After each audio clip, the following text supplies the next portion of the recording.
Hello friends, आप सभी का स्वागत है हमारे इस नए कोर्स के नए वीडियो में जिसका टाइटल है setup API controller and model. मैं हूं संजय।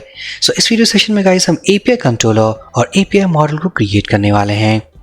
मेरी एक रिक्वेस्ट है, अगर आप चैनल पे नए हो फटाफट चैनल को सब्सक्राइब कर दो ताकि आने वाली वीडियोस की लेटेस्ट अपडेट आपको मिलती रहे। लास्ट वीडियो सेशन में गाइस हमने माइग्रेशन फाइल क्रिएट किया था और उसी माइग्रेशन फाइल को यूज करके हमने अपने डेटाबेस में एक टेबल भी क्रिएट किया था कॉल एम्प्लॉयज। अब इस वीडियो सेशन में हम अपने एपीआई कंट्रोलर और एपीआई मॉडल फाइल पे काम करने वाले हैं। जो हम कंट्रोलर क्रिएट करेंगे वो बिल्कुल डिफरेंट होगा, वो नॉर्मल कंट्रोलर से डिफरेंट होगा, उसके स्ट्रक्चर थोड़े डिफरेंट होंगे। उनके डिस्कशन हम इसी वीडियो सेशन में करने वाले हैं। सबसे पहले हम इस एप्लीकेशन में एक नॉर्मल कंट्रोलर क्रिएट करते हैं। तो कंट्रोलर क्रिएट करने के लिए जो मैं यूज़ करने वाला हूँ वो है PHP Spark CLI। मैं जाऊँगा टर्मिनल पे। ये रहा हमारा project setup.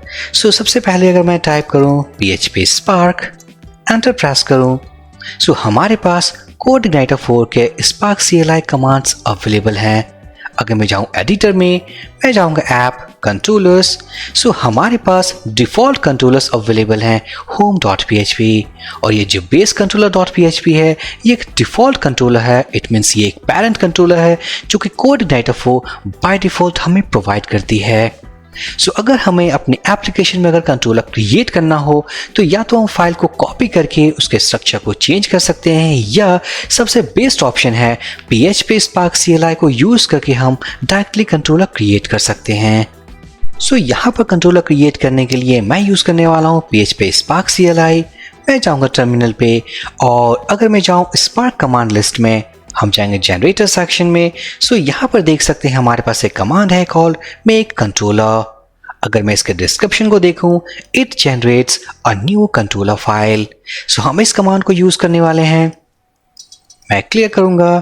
PHP Spark command को यूज करने के पहले अगर मैं इसका हेल्प मैनुअल ओपन करूं, PHP Spark हेल्प, उसके बाद हमें टाइप करना है अपने कमांड नेम को। जो कमांड नेम है वो है मेक कंट्रोलर। अगर मैं एंटर प्रेस करूं, ये है हमारा मेक कंट्रोलर कमांड का हेल्प मैनुअल। जब भी हम मेक कंट्रोलर कमांड के साथ काम करेंगे, अपने कमांड सिंटैक्स के अकॉर्डिंग हमें एक नेम वैल्यू पास करना है, इट मीन्स आर्गुमेंट, और वो होगी हमारी कंट्रोलर क्लास नेम।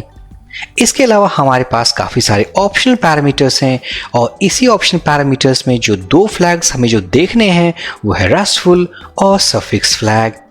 सबसे पहले हम बात करेंगे अपने सफिक्स फ्लैग के बारे में। चलिए हम एक नॉर्मल कंट्रोलर क्रिएट करते हैं। PHP Spark मेक कंट्रोलर, मैं क्रिएट करने वाला हूँ साइट controller.php। उसके बाद स्पेस और मैं यूज करने वाला हूँ सफिक्स फ्लैग। ओवरऑल ये कमांड एक फाइल जनरेट करेगी और फाइल का जो नेम होगा वो होगा साइट controller.php और जो क्लास नेम होगा हमारे पास वो भी होगी हमारी साइट कंट्रोलर। मैं एंटर प्रेस करूंगा। आप देख सकते हैं साइट controller.php फाइल क्रिएट हो चुकी है हमारे ऐप कंट्रोलर्स फोल्डर के अंदर।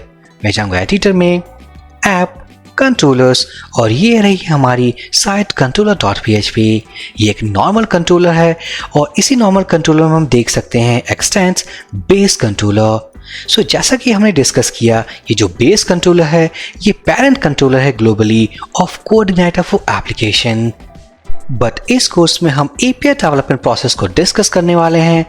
इंस्टेड नॉर्मल कंट्रोलर क्रिएट करने के बजाय हम API कंट्रोलर क्रिएट करेंगे और जो API कंट्रोलर का जो स्केलेटन होगा, स्ट्रक्चर होगा, वो थोड़ा डिफरेंट होगा हमारे नॉर्मल कंट्रोलर के कंपैरिजन में।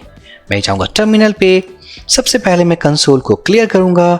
PHP Spark help make controller. अगर मैं मेक कंट्रोलर कमांड के हेल्प पैनल को ओपन करूं, मैं जाऊंगा ऑप्शंस वाले लिस्ट में। यहाँ पर हमारे पास एक फ्लैग अवेलेबल है called restful. API controller create करने के वक्त हम जो फ्लैग यूज करेंगे वो होगी हमारी रेस्टफुल। चलिए इसे यूज करते हैं। PHP Spark मेक कंट्रोलर और मैं क्रिएट करने वाला हूं API controller. API suffix, it means API controller, और जो API कंट्रोलर क्लास जो हम क्रिएट करेंगे वो हम एक रेस्टफुल कंट्रोलर क्रिएट करना चाहते हैं। मैं यूज करूंगा रेस्टफुल। अगर मैं एंटर प्रेस करूं तो हम देख सकते हैं API controller.php फाइल क्रिएट हो चुकी है हमारे कंट्रोलर्स फोल्डर में।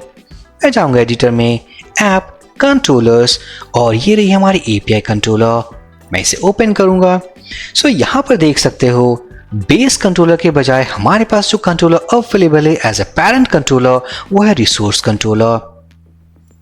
और इस क्लास के अंदर हमारे पास आप देख सकते हो काफी सारे एक्स्ट्रा मेथड्स अवेलेबल हैं, और ये एक बाय डिफॉल्ट स्केलेटन है, ये एक बाय डिफॉल्ट स्ट्रक्चर है ऑफ अ रेस्टफुल कंट्रोलर। सो यही वो कंट्रोलर फाइल होगी जहां पर हम अपने नीड के अकॉर्डिंग, अपने API मेथड्स के अकॉर्डिंग हम अपने मेथड्स को डिफाइन करेंगे। साथ ही साथ मैं एक और चीज़ बता दूं, हमने यहाँ पर कोई भी फोल्डर स्ट्रक्चर क्रिएट नहीं किया है। फॉर एग्जांपल, अगर आपके केस में API कंट्रोलर को अगर API फोल्डर के अंदर क्रिएट करना हो सो उसके लिए थोड़ा सिंटैक्स डिफरेंट होगा। मैं जाऊँगा स्पार्क CLI में, सो PHP स्पार्क में कंट्रोलर हम क्रिएट करने वाले हैं। For example admin controller.php। सो सबसे पहले मैं एक फोल्डर नेम दूंगा API / नेक्स्ट होगा हमारा admin जो कि क्लास नेम है। इस क्लास नेम के साथ हम कंट्रोलर अटैच करना चाहते हैं तो मैं पास करूंगा सफिक्स। उसके बाद अगर मैं चाहूँ कि ये एक रेस्टफुल कंट्रोलर हो मैं पास करूंगा रेस्टफुल। अगर मैं एंटर प्रेस करूं हम देख सकते हैं कंट्रोलर्स फोल्डर के अंदर हमारे पास एक API फोल्डर अवेलेबल है, और उस API फोल्डर के अंदर हमारे पास जो कंट्रोलर फाइल है वो है admin controller.php। मैं जाऊंगा एडिटर में, ऐप, कंट्रोलर्स, API और admin controller.php। सो सक्सेसफुली हमारे पास API कंट्रोलर अवेलेबल है, और इस API कंट्रोलर के हेल्प से और कुछ मेथड के हेल्प से हम अपने API मेथड्स को डिफाइन करने वाले हैं। सबसे पहले मैं इन सारे मेथड्स को रिमूव करूंगा जो बाय डिफॉल्ट हमें प्रोवाइडेड हैं। हमने रिमूव कर दिया है। अब इस API कंट्रोलर के अंदर हमें जो मेथड्स डिफाइन करने हैं मैं जाऊंगा उसके लिए स्लाइड पे। सो हमें जो मेथड्स चाहिए वो होंगे add employee API, list employee API, single employee API, update and delete। सो इन्हीं मेथड्स को हम अपने API कंट्रोलर के अंदर डिफाइन करेंगे। सबसे पहले अगर मैं बात करूं add employee API के बारे में, सो ये मेथड को हम हिट करेंगे यूजिंग पोस्ट रिक्वेस्ट टाइप, और इस पोस्ट रिक्वेस्ट टाइप में हमारे पास जो डेटा आएगा वो होगा फॉर्म डेटा। इस फॉर्म डेटा को हम रिसीव करेंगे पोस्ट मेथड के थ्रू, और अपने DB में मींस एम्प्लॉयज टेबल में हम उसे सेव करेंगे। नेक्स्ट है हमारे पास लिस्ट एम्प्लॉय API। इस मेथड को कॉल करते ही जब हम कॉल करेंगे यूजिंग गेट रिक्वेस्ट टाइप, और जो इसका जो बेसिक फंक्शन होगा वो ये कि हमने जितने भी एम्प्लॉयज को फर्स्ट API से जो हमने क्रिएट किया है ये उस डेटा को रिटर्न करेगी। नेक्स्ट है हमारे पास सिंगल एम्प्लॉय इन्फॉर्मेशन। सो इस API को भी हम कॉल करेंगे यूजिंग गेट रिक्वेस्ट टाइप। जब भी हम इस API को कॉल करेंगे हम पास करेंगे एम्प्लॉय ID। जब हम एम्प्लॉय ID पास करेंगे इस URL में, इस API में, सो उस ID के बिहाफ पे हम उस सिंगल एम्प्लॉय इन्फॉर्मेशन को फेच करेंगे। सो यहाँ पर पास करने वाला हूँ ID इनटू URL। नेक्स्ट है हमारे पास अपडेट एम्प्लॉय API। नेम से बिल्कुल क्लियर है, इस API को कॉल करते ही हम अपने एम्प्लॉय के एग्जिस्टिंग इन्फॉर्मेशंस को अपडेट करेंगे। सो इस API को हम कॉल करेंगे यूजिंग पुट रिक्वेस्ट टाइप। साथ ही साथ हम पास करेंगे फॉर्म डेटा जिसके अंदर हमारे पास होगा अपडेटेड वैल्यूज। एक और बात, हम पास करेंगे ID इनटू URL। अब ये ID क्या है? सो URL में हम पास करेंगे एम्प्लॉय ID, जिस ID को गेट करके सबसे पहले हम उसके एग्जिस्टेंस को चेक करेंगे। अगर वो एम्प्लॉय एग्जिस्ट करता होगा सो उसके इन्फॉर्मेशंस को मींस एग्जिस्टिंग इन्फॉर्मेशंस को हम अपने अपडेटेड फॉर्म डेटा के साथ अपडेट करेंगे। यहाँ पर जैसा कि हमें डिस्कस किया हम यूज करने वाले हैं पुट रिक्वेस्ट टाइप, बट इसी API में हम एक और कॉन्सेप्ट के बारे में डिस्कस करेंगे अपने CodeIgniter 4 के इस प्रोजेक्ट में, और वो होगा हमारा मेथड स्पूफिंग। मेथड स्पूफिंग एक ऐसा कॉन्सेप्ट है जहां आप डायनामिक तरीके से एट रन टाइम आप मेथड टाइप को चेंज कर सकते हो। सो इस API को सबसे पहले इनिशियली हम कॉल करेंगे, हिट करेंगे using post request type, but dynamically run time हम इसे चेंज करेंगे इनटू पुट रिक्वेस्ट टाइप। और फाइनली हमारे पास होगी डिलीट एम्प्लॉय API। सो जब भी इस API को हम हिट करेंगे तो हम यूज करने वाले हैं डिलीट रिक्वेस्ट टाइप, और हम पास करेंगे I2 इनटू URL। सो एम्प्लॉय आईडी को यूआरएल से गेट करके उसके एग्जिस्टेंस को चेक करेंगे और उसे टेबल से हम रिमूव करेंगे। यहाँ पर भी हम अपने मेथड स्पूफिंग कॉन्सेप्ट को यूज कर सकते हैं या डायरेक्टली हम अपने रिक्वेस्ट टाइप में डिलीट रिक्वेस्ट को पास करके हम डिलीट कर सकते हैं। सो इन्हीं मेथड्स को हम अपने एपीआई कंट्रोलर के अंदर क्रिएट करेंगे। सो मैं जाऊंगा एपीआई कंट्रोलर और यहाँ पर जो हम फर्स्ट मेथड डिफाइन करने वाले हैं पब्लिक फंक्शन ऐड एम्प्लॉय, इस मेथड को हम हिट करेंगे यूजिंग पोस्ट रिक्वेस्ट टाइप और इसका जो बेसिक फंक्शन होगा वो ये सेव एम्प्लॉय टू टेबल, और इस मेथड के अंदर हम जो रिसीव करने वाले हैं वो है फॉर्म डेटा। नेक्स्ट होगा हमारे पास पब्लिक फंक्शन लिस्ट एम्प्लॉय, इस मेथड को हम हिट करेंगे यूजिंग गेट रिक्वेस्ट टाइप, इसका जो बेसिक फंक्शन होगा वो ये list all employees of table. Next होगा हमारे पास public function get single employee, इस मेथड को हम हिट करेंगे यूजिंग गेट रिक्वेस्ट टाइप, इसका जो बेसिक फंक्शन होगा रिटर्न सिंगल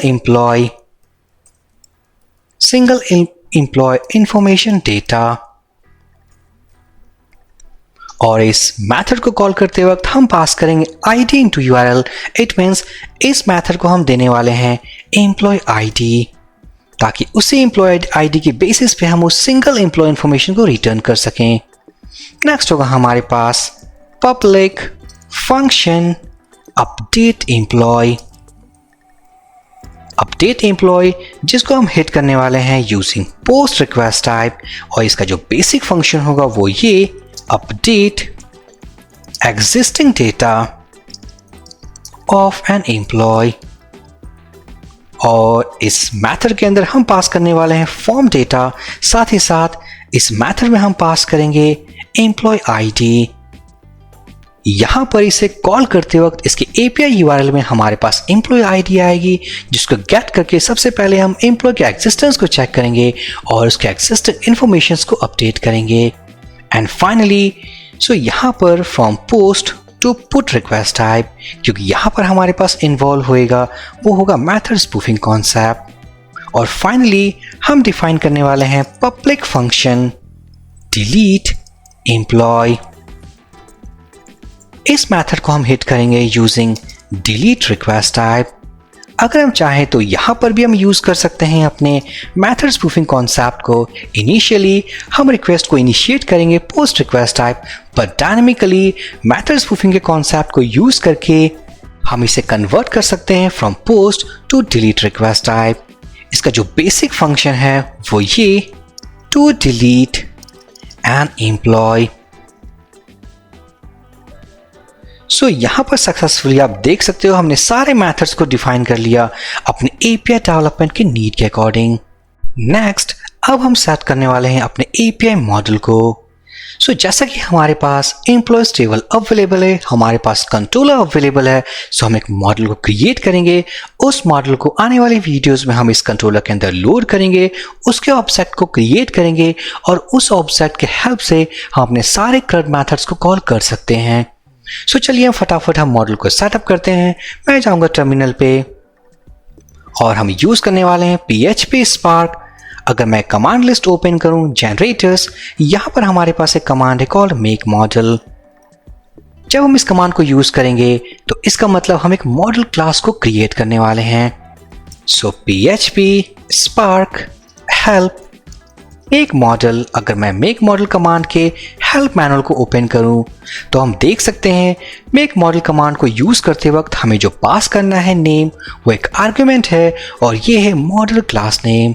ये एक रिक्वायर्ड पैरामीटर है। ऑप्शनली हमारे पास काफ़ी सारे ऑप्शंस अवेलेबल हैं और इन्हीं ऑप्शंस में जो हम एक ऑप्शन यूज़ करना चाहते हैं वो है सफिक्स, और यहाँ पर हमारे पास है ऑप्शनल पैरामीटर्स। इन ऑप्शनल पैरामीटर्स में से जो हम पैरामीटर यूज़ करने वाले हैं वो है हमारी सफिक्स फ्लैग। चलिए मॉडल क्रिएट करते हैं। मॉडल क्रिएट करते वक्त हमारे पास कुछ स्टैंडर्ड्स के नेमिंग कन्वेंशंस अवेलेबल हैं। फॉर एग्जांपल हम यहाँ जो क्रिएट करने वाले हैं वो है एम्प्लॉयज टेबल के उस मॉडल को। सो मॉडल नेम हमारा जो होगा वो सिंगुलर और जो टेबल नेम होगा वो होगा plural. So table name already plural हमारे पास अवेलेबल है। अब हम जो मॉडल क्रिएट करेंगे वो होगी सिंगुलर। सो PHP स्पार्क मेक मॉडल और हम क्रिएट करने वाले हैं कॉल एम्प्लॉय। नेक्स्ट हम यूज करने वाले हैं सफिक्स। इसका मतलब ये जो फाइल जनरेट करेगी उसका जो नेम होगा वो होगा एम्प्लॉय मॉडल डॉट PHP। मैं एंटर प्रेस करूंगा। सो सक्सेसफुली आप देख सकते हो employee model dot PHP now created. मैं जाऊंगा एडिटर में, रिलोड करूंगा। सो ऐप मॉडल्स और ये रही हमारी एम्प्लॉय मॉडल। ये क्लास है जिसने एक्सटेंड किया है हमारे मॉडल पेरेंट क्लास को। यहां पर आप देखोगे कि वेरिएबल कॉल टेबल में जो नेम मेंशन है वो है एम्प्लॉयज।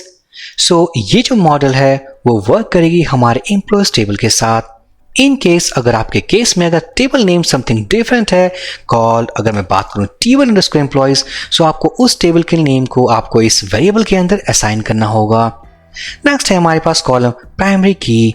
सो हमारे इस केस के लिए जो हमारा प्राइमरी की कॉलम है वो है IT, बट अगर आपके केस में अगर प्राइमरी की कॉलम डिफरेंट है आप उसे यहाँ मेंशन कर सकते हो।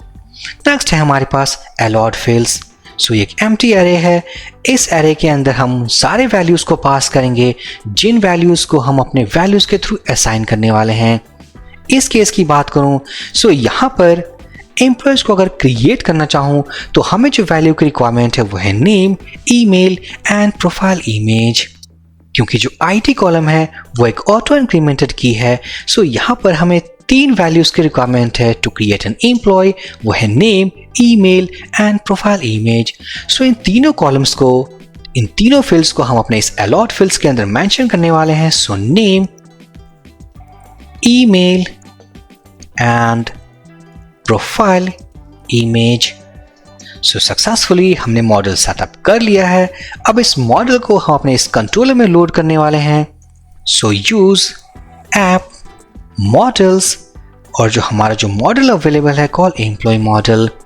सो आने वाले वीडियोस में जब भी हम अपने एम्प्लॉयज टेबल के साथ अगर किसी तरीके के ऑपरेशंस को करें like select, insert, update and delete, so इसके ऑब्जेक्ट को हम क्रिएट करेंगे और उसी ऑब्जेक्ट के थ्रू अपने टेबल के साथ इंटरेक्ट करेंगे। सो सक्सेसफुली हमने इस वीडियो में अपने मॉडल को सेटअप कर लिया है, साथ ही साथ API कंट्रोलर को भी सेटअप कर लिया है।